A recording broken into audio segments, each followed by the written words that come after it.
Ah, isso mesmo, Guilherme. Guilherme comentou assim: entendi, está aí mais uma vez a importância de todos os artefatos. Exatamente.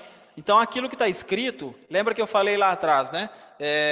Quando a gente está falando de software, os fatos geralmente são números, mas quando a gente fala de especificação, os fatos são as especificações. Então, se o usuário quer um sistema que faz um cálculo no passado, tipo assim, imagina que o usuário tá com algum problema e ele acha que o sistema tem que ficar calculando, ao invés de juros no futuro, juros no passado para um pagamento que vai por vir, que ainda vai vir. Algo completamente sem nexo, obviamente.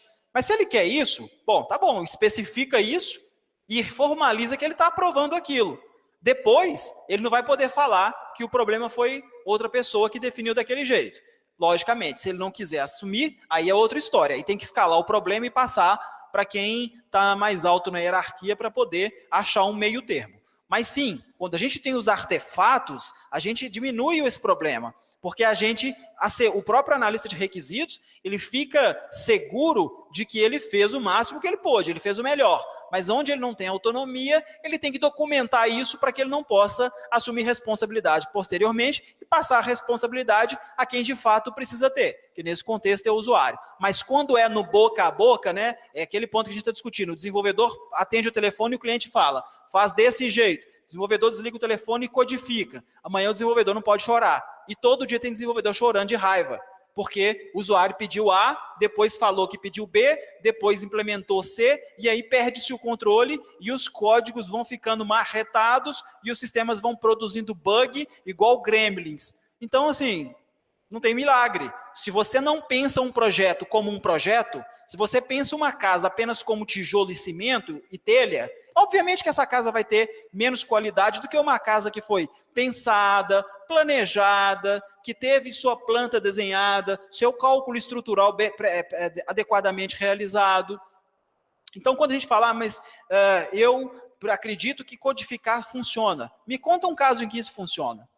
Pergunta ao seu colega de vocês, aquele que acredita que código, sistema rodando é o que funciona, pergunta a ele se ele tem um caso de sucesso. Pede ele uma amostra de código-fonte para vocês verem. É porque nós somos muito egoístas ainda. Então, se eu trabalho com um sistema, como o caso que eu citei para vocês, que foi um caso terrível, somente uma pessoa durante anos mantinha uma determinada rotina.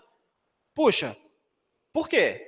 Amanhã outra pessoa tem que assumir aquilo. Acabou um determinado projeto, acabou um produto, acabou um negócio. Por quê? Pelo egoísmo de uma determinada pessoa que não abria mão daquilo. Então, quando a gente passa a ter senso de coletivo, senso de ganha-ganha, a gente vê que fazer as coisas bem feitas gera, sem dúvida, benefícios tanto para os clientes quanto para os fornecedores. E isso no longo prazo. Qualquer empresa pensa no longo prazo, ou ao menos deve pensar. Não adianta ser imediatista e entregar um software e acabou. Não é assim. Quando a gente tem a oportunidade de fazer um software para alguém ou para nós mesmos, quando é um produto, a gente tem que pensar em algo perene, em algo duradouro, né? Então, sem dúvida nenhuma, fazendo o projeto, fazendo modelagem adequadamente, os benefícios são inúmeros. E nós já citamos vários deles aqui. O segredo o que é muito relevante, é não abusar.